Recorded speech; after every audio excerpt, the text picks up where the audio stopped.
வபரகாத்துஹு. கண்ணியத்துக்குரிய சகோதரர்களே, வெயில் காலம் ஆரம்பித்து விட்டது. அந்த வெயிலுடைய தாக்கத்தை தணித்துக் கொள்வதற்காக எல்லோரும் டிப்ஸ் சொல்வது உண்டு. உதாரணமாக இளநீர் குடிப்பது, தண்ணீரை அதிகமாக குடிப்பது, வெளியிலே செல்லும் போது குடை பிடித்து செல்வது, இதுவெல்லாம் வெயிலை தணித்துக் கொள்வதற்காக சொல்லக்கூடிய டிப்ஸாக இருக்கிறது. நான் உங்களுக்கு ஒரு டிப்ஸ் சொல்லி தருகின்றேன். குர்ஆனுடைய துஆ.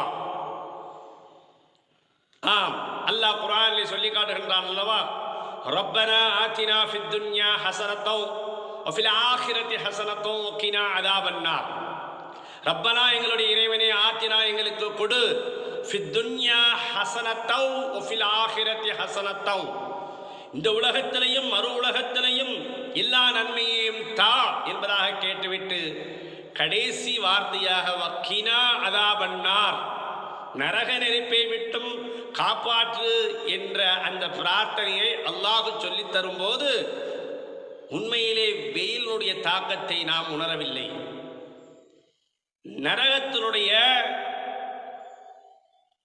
வெப்பத்தினுடைய தாக்கத்தை தான் நாம் உணர்கின்றோம். ஆம், நபி ஸல்லல்லாஹு அலைஹி வஸல்லம் அவர்கள் சொன்னார்கள், நரகம் அல்லாஹ்விடத்திலே பேசியது. என்ன பேசியது? யா அல்லாஹ், நான் 2 மூச்சு விட்டுக் கொள்கிறேன் பூமியை நோக்கி. நரகம் என்பது மேலே இருக்கிறது, சொர்க்கம் என்பது மேலே இருக்கிறது. அல்லாஹ்விடத்திலே நரகம் பேசுகின்றதாம், பூமியை நோக்கி நான் 2 மூச்சு விட்டுக் கொள்கிறேன். ஒரு மூச்சு கோடை காலத்திலையும் ஒரு மூச்சு குளிர்காலத்திலையும் விட்டுக் கொள்கிறேன் என்பதாக அல்லாஹ்விடத்திலே அனுமதி கேட்டபோது அல்லாஹ் அதற்கு அனுமதி கொடுத்தான் என்பதாக ஸல்லல்லாஹு அலைஹி வஸல்லம் அவர்கள் சொல்கிறார்கள். அப்படி என்றால் இந்த டிப்ஸ் மிகவும் முக்கியமானது.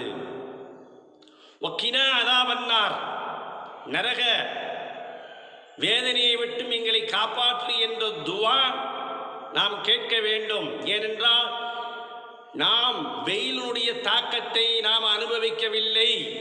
நரகம் விடக்கூடிய மூச்சினுடைய வெப்பத்தினுடைய காத்தை தான் நாம் உணர்கின்றோம் என்பதை புரிந்து கொள்ள வேண்டும். அல்லாஹ் சுப்ஹானஹு வ தஆலா நரக மூச்சினுடைய வெப்பத்தை விட்டும் அனைவர்களையும் காப்பாற்ற வேண்டும் என்பதாக சொன்னால் வக்கினா அஸாபன்னார் என்ற துஆவை ஓதிக்கொண்டே இருங்கள். அல்லாஹ் காப்பாற்றுவானாக. ஆமீன்.